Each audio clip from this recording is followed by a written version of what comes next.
Welcome to this candid conversation exclusively on iDreams. Shravana మాసం లక్ష్మీదేవికి చాలా మంది పూజలు చేస్తున్నారు, కానీ నిజానికి లక్ష్మీదేవి అంటే ఐశ్వర్యాన్ని హ్యాండిల్ చేయడం ఒక పెద్ద కళ, ఒక సైన్స్ కూడా. ఎందుకంటే ఈ రెండింటిని బ్యాలెన్స్ చేసుకుంటూ మనకి కావాల్సిన అవసరాల కోసం డబ్బుల్ని సేకరిస్తూ కొంత డబ్బు దాచుకుంటూ ఫ్యూచర్కి ప్లాన్ చేసుకుంటూ ఉండడం ఒక చాలా పెద్ద టాస్క్ అని చెప్పాలి. ఇవాళ we have a very big expert మనతో పాటు. రామ్ ప్రసాద్ గారు is a personal finance consultant అని చెప్పాలి, ఇన్వెస్ట్మెంట్ ప్లానర్ అని చెప్పాలి. వారి అపారమైన అనుభవాల్లో ఎక్కడెక్కడ ఇన్వెస్ట్ చేయాలి, ఎంత డబ్బులు దాచుకోవాలి, ఎంత ఖర్చు పెట్టచ్చు, మౌలిక విషయాలు తెలుసుకుందాం. రామ్ ప్రసాద్ గారు, థ్యాంక్ యూ సో మచ్ అండి. నమస్కారం. నమస్కారం మేడం. యా, సో బేసికలీ డబ్బుల్ని హ్యాండిల్ చేయడం ఒక ఆర్ట్, నిజమేనాది? yes ma'am. యా, అందరికీ వచ్చే క్వశ్చన్. చిన్నప్పుడు అయితే మా తాతగారి టైంలో అయితే పొదుపు చేయి, దాచుకో ఎక్కువ అని స్ట్రెస్ చేసేవారు. ఇప్పుడు it is a day of spending. So ఈ రెండింటిని అసలు ఎలా బ్యాలెన్స్ చేసుకోవాలి మనీని? మన భవిష్యత్తుని నిర్ణయించేది మనం సంపాదిస్తున్న మనీ కాదు, మనం పెడుతున్న పెట్టుబడులు. మీకు ఎంత వచ్చిందని కాదు, దాన్ని ఎలా ఇన్వెస్ట్ చేశారనేది మన ఫ్యూచర్, మన కిడ్స్ ఫ్యూచర్ని డిసైడ్ చేస్తుంది. అవును. సో ఒక ఇండివిజువల్ వ్యక్తి యొక్క లైఫ్లో ద మోస్ట్ ఇంపార్టెంట్ థింగ్ ఏంటంటే it has to B investment and protecting his family. మళ్ళీ పాయింట్ వైజ్ చెప్పండి. రిస్క్ కవర్ ఉండాలి, అవసరాలకి డబ్బులు ఉండాలి, మూడోది ఫ్యూచర్ నీడ్స్ని ఐడెంటిఫై చేయాలి, నాలుగోది బహుశా లగ్జరీస్కి ఇతరత్ర ఇప్పుడు ఇంటెలిజెన్సెస్కి కూడా కొంత బఫర్ ఉండాలి. ఒక వ్యక్తి లైఫ్లో ఎంత సంపాదించాడు ఎంత ఇంపార్టెంటో, దాంట్లో ఆయన ఎంత అనుభవించారు అనేది కూడా ఇంపార్టెంట్. అవును కదా. I see lot of people after making money, creating more assets, they still live poor and die rich. అంతే. That's the biggest disease today. Disease కదా అది యాక్చువల్లీ. అదే నిజం. ఎంత ఎక్స్పెన్సెస్ తగ్గించండి అనేది తప్పు. ఖర్చు పెట్టుకోండి, భవిష్యత్తు కూడా దాచుకోండి. అవును. ఖర్చు పెట్టడం మానేసి భవిష్యత్తు గురించి దాస్తే భవిష్యత్తులో ఇద్దరు ఉండకపోవచ్చు. కరెక్ట్. అంతే కదా. You need to have a decent life style, quality life style, travel, clothing, food, vacations, everything is needed in life. It's not just saving money. Ram Prasad గారు, చాలా మందికి డౌట్లు ఉంటాయి, అంటే how to make this wise decisions అని చెప్పి. So కొన్ని నేను అందరి తరఫున కొన్ని క్వశ్చన్స్ అడగబోతున్నాను మిమ్మల్ని. ఫస్ట్ ఆఫ్ ఆల్, ఒక వ్యక్తి, ఒక వర్కింగ్ ఎంప్లాయీ ఇంటికి వచ్చే ఇన్కమ్ని ఎలా ప్లాన్ చేసుకోవాలి, ఏ రేషియోలో సేవ్ చేయాలి, ఎంత ఖర్చు పెట్టాలి? There is a private sector employee who is making 80,000 per month. He is just 32 years, having one kid, no dependents. His parents are well off. Both are pensioners. They can't even spend their pension. They are also giving him some money. అవును. ఇంకా అతని story వేరు. If there is a person who has a dependent parents ఆరోగ్యంగా లేరు, siblings లో కూడా కొంత settle అవ్వలేదు, ఇంకా డిపెండ్ అయి ఉన్నారు, అప్పుడు ఆయన స్టోరీ వేరు. ఇంకా సేవింగ్ ఎక్కడ? ఆ 80,000 బాధ్యతలుగా సరిపో. అవును. అప్పుడు ఆయన ఫోకస్ చేస్తుంది ఇన్కమ్ పెంచుకోవడం మీద, సేవింగ్స్ మీద కాదు. మొదటి వ్యక్తి ఆయన విహారయాత్రలు కూడా ప్లాన్ చేసుకోవచ్చు. కాబట్టి పరిస్థితిని బట్టి స్టాండర్డ్ ఉండదు. నాకు ఎక్కడ నచ్చదంటే, చాలా మంది ఇప్పుడు చాలా స్టాండర్డ్ ఫార్ములా ఏంటంటే, మీ ఏజ్ ఎంత ఉంటే అంత డెట్ లో పెట్టండి, 100 minus me age has to be equity. అంటే ఎక్స్ప్లెయిన్ చేయండి ఒకసారి. చాలా చూసే వాళ్ళకి డెట్ ఈక్విటీ అనే టెక్నికల్ పదాలు. రిస్క్ లేకుండా గవర్నమెంట్ బాండ్స్ కానీ, బ్యాంక్ ఫిక్స్డ్ డిపాజిట్స్ కానీ డెట్ కింద కన్సిడర్ చేస్తాము. ఈక్విటీ మార్కెట్స్ లో నేనైతే మ్యూచువల్ ఫండ్స్ వరకు ఆగిపోతాను, స్టాక్స్ వరకు వెళ్ళే ధైర్యం చేయను. వాటిలో పెడితే దాన్ని ఈక్విటీ మ్యూచువల్ ఫండ్స్ అంటాం. ఇప్పుడు 30 ఏళ్ళ వయసు ఉంటే మీరు 30% మాత్రం డెట్లో పెట్టుకొని ఫిక్స్డ్ ఇన్కమ్ ప్రొడక్ట్స్లో, మిగిలిన రిస్క్ ఉన్నా సరే డబ్బులు ఎక్కువ వస్తాయనే దాంట్లో పెట్టుకోమని చెప్తారు. నేను అంటాను, మీకు వస్తున్న ఇన్కంలో కాదు ఈ ప్రపోర్షన్, మీ ఓవరాల్ నెట్వర్క్లో ఈ ప్రపోర్షన్ చూసుకోవాలి. మీకున్న నికర ఆస్తిలో ఇది వాడండి. కానీ అది ఎవరు వాడలేరు. ఎందుకంటే ఈ నాలెడ్జ్ వచ్చి 40 ఇయర్స్ 36 ఇయర్స్ వచ్చి, 2 కిడ్స్ వచ్చి, నేను ప్రైవేట్ సెక్టర్ ఎంప్లాయీ, నా జాబ్ ఆగిపోతుంది, తర్వాత కావాలి అని ఇన్వెస్ట్మెంట్ థాట్ వచ్చే టైంకి ఇతను ఆల్రెడీ కొన్ని చేసి ఉంటాడు. పేరెంట్స్ నుంచి కొన్ని ఆస్తులు వచ్చి ఉంటాయి.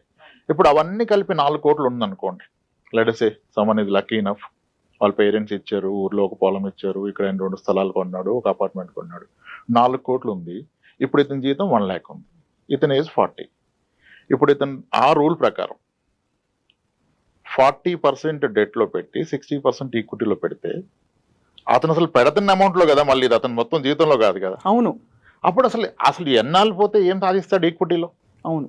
ఇప్పుడు పెడుతున్న 20,000లో మళ్ళీ 40% డెట్లో పెట్టి 12,000 ఈక్విటీలో పెడితే 10 ఏళ్ల పాటు పెట్టినా ఆయన పెట్టింది ఎంత, వచ్చేది ఎంత, ఆ రోజుకి మన అసెట్స్ మళ్ళీ పెరుగుతాయి. అప్పుడు ఓవరాల్ ఆయనకున్న ఆస్తుల్లో చూస్తే మళ్ళీ ఈక్విటీ కాంపోనెంట్ 5% కూడా ఉండదు. కరెక్ట్.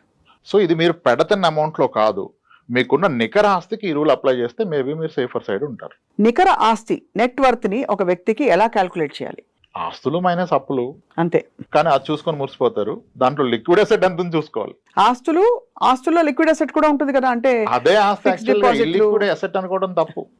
అంతే. మీ గోల్డ్ ఈజ్ లిక్విడ్, మీ బ్యాంక్ ఎఫ్డి ఈజ్ లిక్విడ్, మీ మ్యూచువల్ ఫండ్స్ ఆర్ లిక్విడ్, మీ స్టాక్ ఈజ్ లిక్విడ్. మీకున్న స్థలాలు పొలాలు లిక్విడ్ కాదు, ఇల్లిక్విడ్. ఇప్పుడు ఒకసారి మీరు అన్నట్టు వాళ్ళ పరిస్థితిని బట్టి వాళ్ళు ఎంత ఇన్వెస్ట్ చేయాలి, ఎంత సేవ్ చేయాలి అని అంటున్నారు కదా. ఉదాహరణకి కొండ గుర్తులు కొన్ని ఉంటాయి. నా జీతంలో ఎంత భాగం నేను ఈఎంఐలు పెట్టుకోవచ్చు, ఎంత భాగం నా జీతంలో నేను హౌస్ రెంట్ కట్టచ్చు, ఒకవేళ ఈఎంఐ లేదు బట్ హౌస్ రెంట్ ఉంది. What is the reasonable percentage అంటే ఏం చెప్తారు సార్? అదే మేడం, ఫస్ట్ నేను స్టార్ట్ చేసిన కన్వర్జేషన్. ఇప్పుడు 8 కోట్లు ఆస్తున్న వ్యక్తి అతని జీతంలో 50% రెంట్ కడితే కూడా తప్పలేదు. ఎందుకంటే ఆయన ఫ్యామిలీ ఏమి జీతం మీద డిపెండెంట్ లేదు. ఆయనకున్న అసెట్స్ విల్ టేక్ కేర్ కదా, అవి చూసుకుంటాయి కదా, అప్పుడు ఎంతకైనా వెళ్ళిపోవచ్చు. నీకు ఏ ఆస్తి లేనప్పుడు ఇదే ఆధారమైనప్పుడు ఎంత తక్కువ పెడితే అంత మంచిది. ఓహో, ఆ తక్కువలో మళ్ళీ సరైనది ఏది సరికాందేది చూసుకోవాలి. ఇప్పుడు పిల్లల ఎడ్యుకేషన్ అనేది the biggest best investment in life. అదే ఇప్పుడు అక్కడ కాంప్రమైజ్ అయిపోయి అక్కడ నేను లక్షలు పోయిను 1000 పోయిను అంటే భవిష్యత్తు ఎలా? కరెక్ట్. ఇప్పుడు I see lot of people, అంటే నేను ఇప్పుడు నా వయసు చిన్నదైనా నాకంటే పెద్దవాళ్ళని చాలా మందిని కలుస్తాను కదా, చాలా మంది దే ఆర్ మోస్ట్ హ్యాపీ. వాళ్ళ పిల్లల మొదటి జీతం వీళ్ళ చివరి జీతానికన్నా ఎక్కువ, లేదా ప్రజెంట్ జీతానికన్నా ఎక్కువ. అవును, అది అలా పాసిబుల్, అలా సాధించగల చాలా మంది ఆస్తులు ఏం కూడబెట్టలే. అవును, పిల్లల్ని ఆస్తులుగా ఫీల్ అయ్యారు, వాళ్ళతో ఎక్కువ టైం స్పెండ్ చేశారు. మనీ ఒక్కటే కాదు, టైం కూడా స్పెండ్ చేయాలి కదా. వాళ్ళు ఆ టైం స్పెండ్ చేశారు, వీళ్ళ కష్టాలు చెప్పారు, వీళ్ళ ఆస్పిరేషన్ వాళ్ళకి చెప్పారు. అమ్మ నువ్వు డాక్టర్ అయితే ఇంకా మన కుటుంబంలో తరహాల్లో నువ్వు ఫస్ట్ డాక్టర్ అవుతావురా, అందరూ నా గురించి చెప్తాను, నేను గర్వంగా తిరుగుతాను. ఒక తను చెప్తే కూతురు అవుతుంది. డబ్బులు ఒకటే ఇచ్చేస్తే అవుతుందా? ఆ టైం అండ్ మనీ పెట్టిన వాళ్ళు వేరేది పెట్టలేదు. రైట్. సో కాబట్టి స్టాండర్డైజేషన్ లేదు ఎంత పెట్టాలని.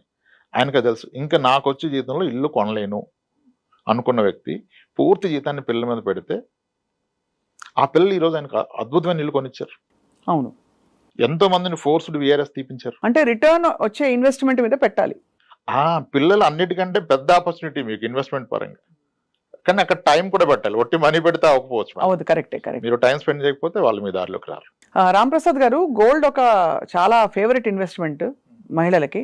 మీరు రికమెండ్ చేస్తారా అసలు గోల్డ్ డబ్బులు పెట్టడం అనేది? గోల్డ్ యాజ్ అన్ ఆర్నమెంట్ నేను స్ట్రాంగ్ గా రికమెండ్ చేస్తారు. As an ornament, not as a pure gold. Biscuit కొంటాను అది అంటే వద్దంటాను. ఎందుకంటే ఇప్పుడు ఒక కాయిన్ కొన్నాను నేను, ఆ కాయిన్ అయితే హోల్డ్ చేసి మా వైఫ్ కిడ్స్ చేసుకోలేరు. అది అలా ఉంటది. సో దానివల్ల ప్లెజర్, ఆనందం ఉండదు. ఇంటాంజిబుల్ బెనిఫిట్స్ ఏముండదు. Only growth. గోల్డ్ ప్రైస్ పెరిగితే పెరిగింది అంటారు అంతే. అదే నేను ఆర్నమెంట్ కొంటే గోల్డ్ ప్రైస్ పెరుగుతుంది, మీరు అన్న ప్లెజర్ వస్తుంది. కానీ ఆర్నమెంట్ గోల్డ్ ఎక్స్చేంజ్ అయినప్పుడల్లా మనకి వేస్టేజ్ పోతుంది. మీరు పొందిన ఆనందంతో ఆ వేస్టేజ్ అంతే అంటారు. నీ కూతురు వేసుకుని తిరిగినప్పుడు 15% నీ కూతురు ఆనందానికన్నా ఎక్కువ అనుకుంటే దట్స్ రైట్. మీ అప్రోచ్ చాలా రియలిస్టిక్ గా ఉంది సార్. బికాస్ మామూలుగా ఆనందానికి ఎవరు వెలకట్టరు, డబుల్ డబుల్ డబుల్ డబుల్ అని చూస్తారు. కానీ ఆనందం అనేది ఒక ఇంటాంజిబుల్ అసెట్టే కదా. అదేమంటే నేను రెగ్యులర్ అమ్మాయి ఉంటే రెగ్యులర్ గా పుట్టినప్పటి నుంచి కొనుక్కో గోల్డ్ అని చెప్తాను. అంటే ఎలాగా ఒక అకేషన్స్ వచ్చినప్పుడు ఎలా గోల్డ్ కొట్టు పెట్టాలి పిల్లకి? అకేషన్ కి వచ్చినా, వేరే ఏమన్నా గిఫ్ట్స్ ఆమెకు వచ్చినా, గ్రాండ్ పేరెంట్స్ ఏదైనా ఇచ్చినా పెట్టుకోండి. అసలు గోల్డ్ స్కీమ్ కట్టమని చెప్పేస్తాను నేను. గోల్డ్ స్కీమ్ ఎందుకంటే మీరు అన్నారు కదా మీకు వేస్టేజ్ మేకింగ్ పోద్దని, గోల్డ్ స్కీమ్లు అవి లేకుండా ఇస్తున్నారుగా. అవును. అప్పుడు అంటారు వాడు ఎత్తేస్తే ఏంటి, ఎత్తేసాడు అనుకోండి, మీరు కట్టేది ఎంత గోల్డ్ స్కీమ్ లో? మీ జీతంలో 10%, అంటే ఒక 1 year లో కట్టేది 1 నెల జీతం. వాడు ఎత్తేసి 1 నెల జీతం పోతే జీవితం కోల్పోతారా? అంతే కదా. సో రిస్క్, ఎంత రిస్క్ తీసుకున్నాను అంతే. అది ఒక 10% వరకు ఓకే అంటారు హ్యాపీగా. మేడం నేను స్ట్రాంగ్ గా బిలీవ్ అయ్యేది ఏంటంటే, చాలా మంది నా క్లయింట్స్ కి 1 kilo గోల్డ్ ఉంది. 1 కిలోనా? 1 kilo. బట్ బాబోయ్ 1 కిలోనా? అమ్మాయి ఉన్నోళ్ళు పెట్టుకున్నారు. 2 అమ్మాయిలు ఉంటే ఏమొస్తుంది మీకు? 50 తులాల్లో కంప్లీట్ సెట్ వస్తుంది. అంతే కదా. అంతే. పెట్టుకున్నారు, అవకాశం ఉన్న వాళ్ళు పెట్టుకున్నారు. 1 kilo గోల్డ్ ఇంట్లో ఉంటే అతని ఇంటి గుట్టు ఎప్పటికీ రట్టవదు. ఏ అవసరానికైనా 10-20 లక్షలు, మీ 1 kilo గోల్డ్ మీద 40 లక్షలు లోన్ వచ్చేది, అట్లీస్ట్ 30 లక్షలు 20 లక్షలు లోన్ వస్తుంది కదా. అవును. మీరు ఇంట్లో పెట్టుకుంటే అంత గోల్డ్ని బ్యాంక్ లాకర్లో పెడతారు. మీకు అవసరమైన పడగలిగితే ఆ లాకర్ నుంచి ఆ లాకర్లోకి మారుస్తాడు. You will get a loan at ఎంత లో rate of interest. Agriculture loans అయితేనేమో ఆ ఫార్మింగ్ ఉంటే వాళ్ళకి దాన్ని బేస్ చేసుకుని 7% ఇస్తారు, మనకి 8% ఇస్తారు. అంత తక్కువకి ఇంకెక్కడ అప్పు పుట్టదు. అండ్ మీరు ఎవరికి చెప్పట్లే మీరు అవసరంలో ఉన్నారు, మీకు డబ్బు అవసరం అని. అవును. ఇప్పుడు చాలా మంది ఒకప్పుడు ట్రెడిషన్ ఏంటంటే చిట్స్ కట్టడం ఒక్కటే తెలుసు గవర్నమెంట్ ఎంప్లాయీస్. ఆ మెచ్యూరిటీని కాలేజ్ ఫీజు కడతారు. ఒకసారి ఆ చిట్ లేట్ అవుతుంది, 2 months లేట్ అవుతుంది, అతను వేరే వాళ్ళు ఉన్నారు చిట్టిలో పాటలో రాలేదంటాడు. అప్పుడు బంగారం ఉంటే ఈ ఒక్క నెలకి బంగారం పడి తెచ్చుకుంటాడు, చిట్టి వచ్చాక తిరిపించుకుంటాడు. ఎందుకంటే గోల్డ్ లోన్కి మీకు ప్రీ క్లోజింగ్ ఛార్జ్ ఉండదు, పెనాల్టీ ఉండదు, అవును, డైలీ ఇంట్రెస్ట్ పడుతుంది. 15 రోజుల తర్వాత తీసుకుంటే 15 రోజులకే పే చేస్తారు. ఎంత ఆనందాన్ని ఇస్తుంది అంటే, ప్రశాంతమైన నిద్రపోవాలంటే కేజీ గోల్డ్ ఉండాలంట. 1 కిలో గోల్డ్ ఒక గొప్ప టార్గెట్ చాలా మందికి. అవుతుంది, స్లోలీ చేసుకుంటే వెళ్తే అయిపోతుంది. అవును, మంత్లీ 1 సరే 3 months నాకు 1 gram కొనండి, డబ్బు ఉన్నప్పుడు కాస్త ఎక్కువ కొనుక్కొని అయిపోతుంది. Very possible. దట్స్ వెరీ చాలా హాయిగా చేర్చుకుంటూ పోవచ్చు అలా. నిజమైన real estate gold, real estate is fake. అంతేనా? ఇది చాలా పెద్ద రెవల్యూషన్. 30 లక్షల స్థలం ఉంది, మీ అవసరానికి డబ్బులు వస్తాయా? అమ్ముడు పోద్దా? ఎవరు కొంటారు? ఎంతమందికి చెప్తారు? ఎక్కడి నుంచో నమ్ముతారు మీరు? మీ బంగారం ఎవరికైనా చెప్పాలా?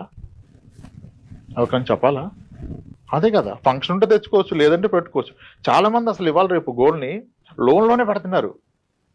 ఎందుకంటే సార్ నాకు 7-8% లోన్ వచ్చేస్తుంది, స్మాల్ ఫైనాన్స్ బ్యాంక్ 9.25 ఇస్తుంది, నేను లాకర్లో పెడితే వాడు లాకర్ ఛార్జ్ చేస్తున్నాడు, లాకర్ ఇవ్వమంటే పాలసీ కట్టమన్నాడు, ఎందుకు అదేదో నేను లోన్లో పెట్టేస్తాను, ఆ డబ్బులు ఎక్కడ ఇన్వెస్ట్ చేస్తే ఎక్కువ వస్తున్నాడు. అది కరెక్ట్ అని చెప్పట్లా, అలా కూడా చాలా మంది చేస్తున్నారు. నిజమే కదా, అది దాచుకోవడానికి లాకర్ తీసుకుని డబ్బులు కట్టడం బదులు ఇంకో చోట పెడితే బహుశా దానికన్నా ఒక 1% ఎక్కువ వస్తుంది కదా నాకు.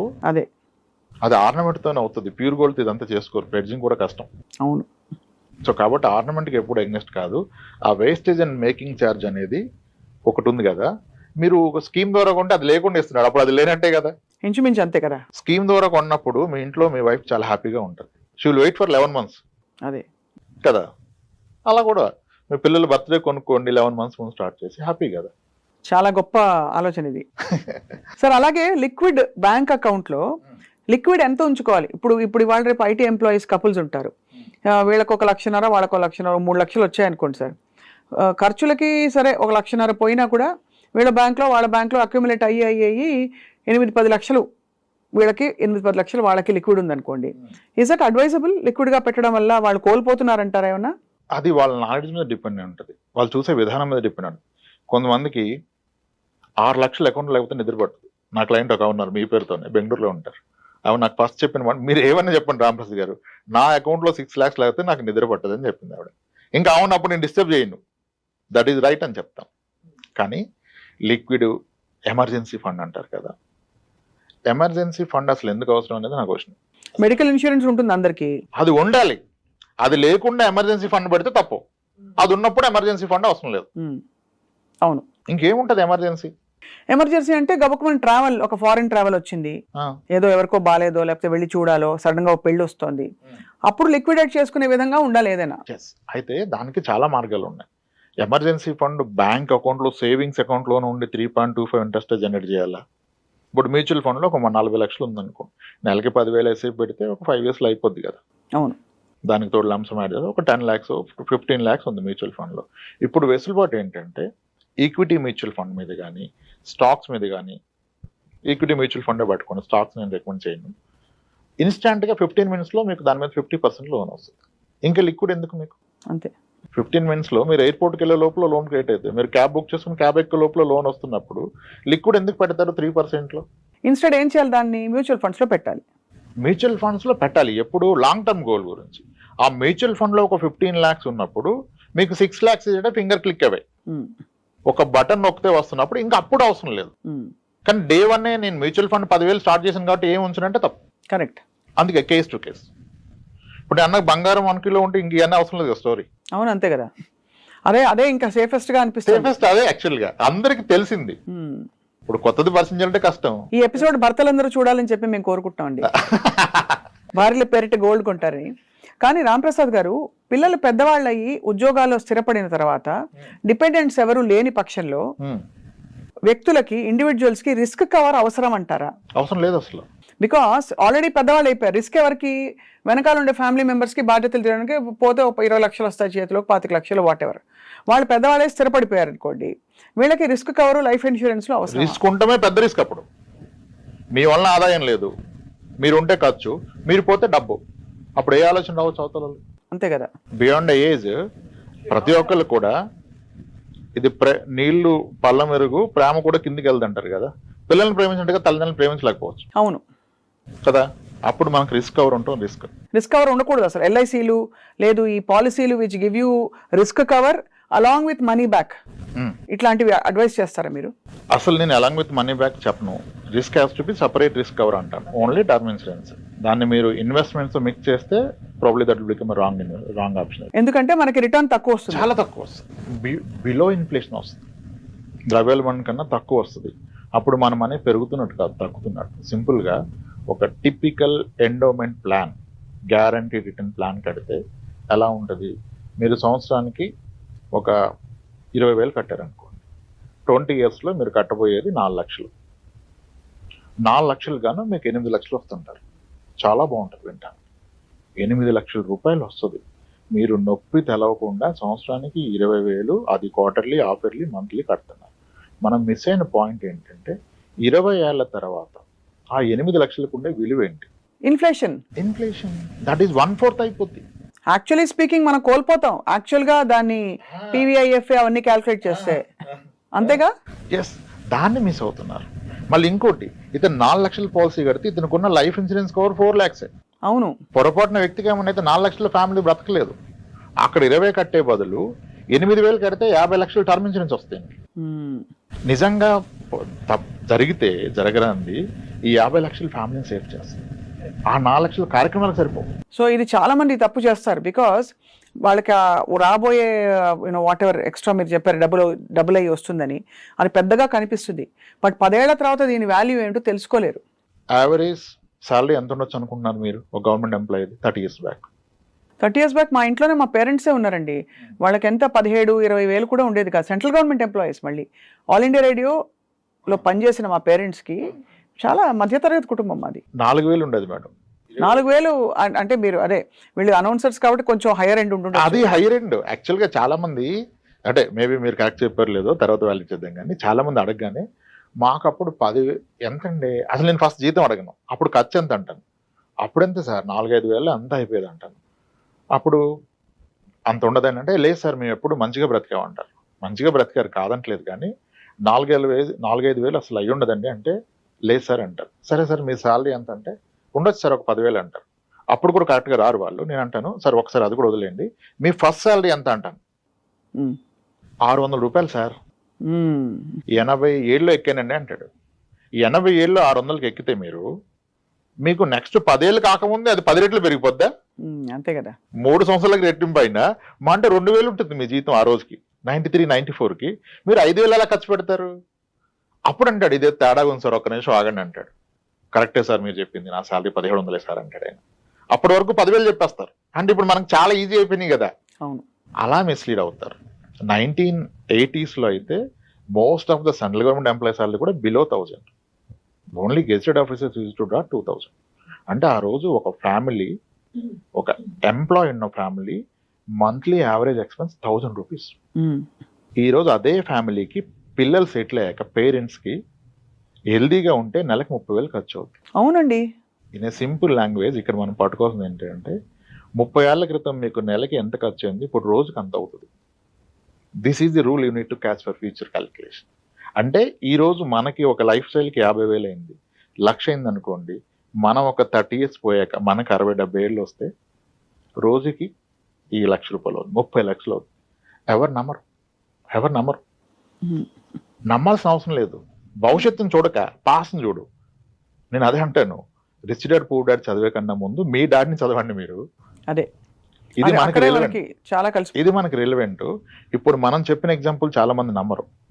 30 years బ్యాక్ 1,000 రూపాయలు ఎప్పుడు అంత లేదంటారు. కానీ ఇప్పుడు చెక్ చేస్తే వాళ్ళకి తేలిపోద్ది. కరెక్టే, మన కిరాణా షాప్ ఖాతా నాకు గుర్తుంది కదా, 320 రూపాయలు నెలకి విత్ హార్లిక్స్ బాటిల్ కలిపితే 320, లేదంటే 300 అంటాడు ఆయన. 250 అంటాడు. అయిపోయింది కదా అక్కడ. 1,000 రూపాయలు లావిష్ లైఫ్ ఆ రోజు. ఈరోజు 30,000కి ఆ లైఫ్ లేదు అసలు. అది ఇన్ఫ్లేషన్. ప్రతి 30 ఏళ్ళకి మీ నెలవారీ ఖర్చు ఈ రోజు ఉన్నది 30 ఏళ్ళ తర్వాత రోజుకు అవుతుంది. వీళ్ళేమో 1,00,00,000 రూపాయలు వస్తే జీవితం సెట్ అవుతుంది అంటాడు. అవదు. 1,00,00,000 రూపాయలు వస్తే అవదు. Inflation is key madam. చాలా ఇన్ఫ్లేషన్ని దృష్టిలో పెట్టుకోవాలి ప్లాన్ చేసుకునేటప్పుడు. ఇక చాలా కీ టాపిక్ సార్, మ్యూచువల్ ఫండ్స్లో ఇన్వెస్ట్ చేసేటప్పుడు what are the factors to be taken in mind? అంటే వాళ్ళ ఏజా, వాళ్ళ అవసరాలా, వాళ్ళ బాధ్యతలా, ఏమిటుంటాయి? 3 ఇంకేమని చెప్తే అది కూడా. అంటే మ్యూచువల్ ఫండ్లో what I see common mistakes ఏంటంటే హైయెస్ట్ రిటర్న్ సర్చ్ చేస్తారు.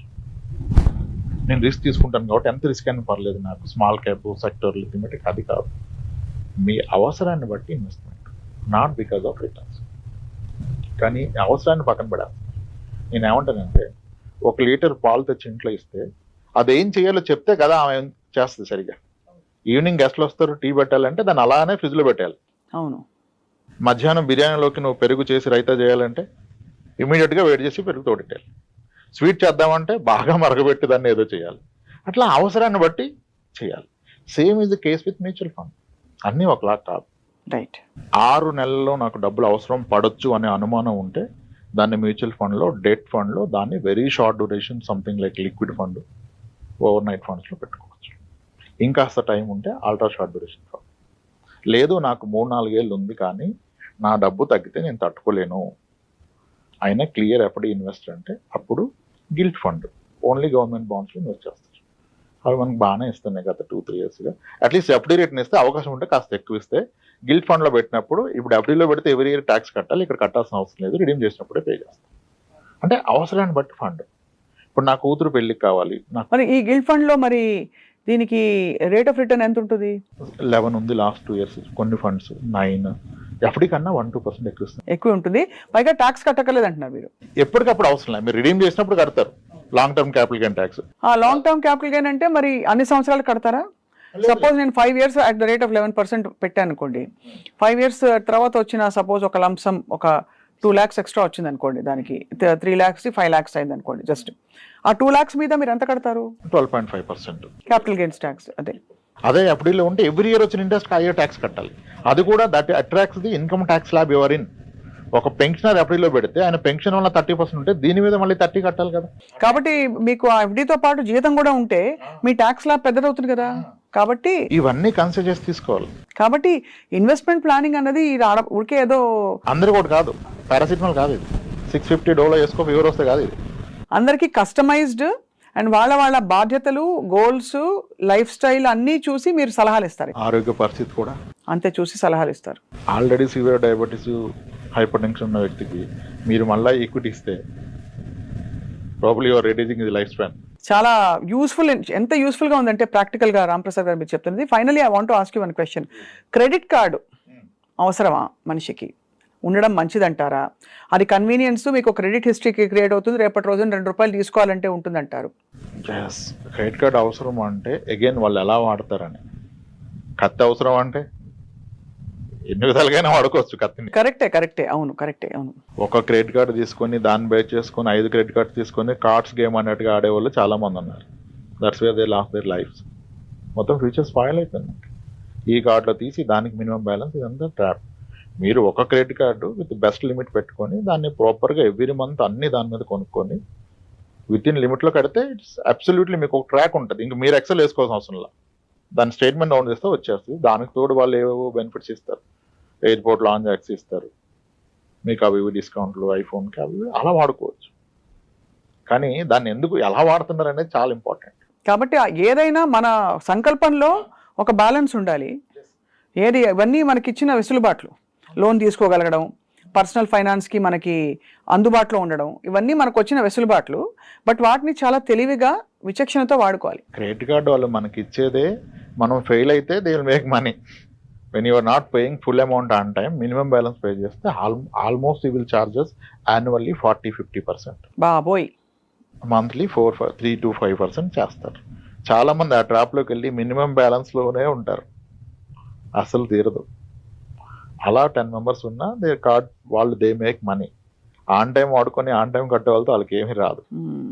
అంతే కదా. మేబీ కొన్ని టైప్స్ ఏమైనా రావచ్చు బ్యాక్ ఎండ్లో, కానీ సో దాన్ని వాడటం చాలా important. So as we wind up Ramprasad garu, of course people will contact you. మీకు డైరెక్ట్గా వాళ్ళకి ఏమైనా ఇంకా సలహాలు కావాలంటే మీరు వాళ్ళు మాట్లాడుకోండి. అయితే మీరు ఇచ్చే గోల్డెన్ ప్రిన్సిపల్ టువర్డ్స్ మనీ పట్ల మన యాటిట్యూడ్, ఒక గోల్డెన్ ప్రిన్సిపల్ చెప్పండి sir before we wind up. నేనైతే నాకు గోల్డెన్ ప్రిన్సిపల్ ఉంది, చెప్పండి, మీరు చెప్పండి. రెస్పెక్ట్ ఇట్, అంతే.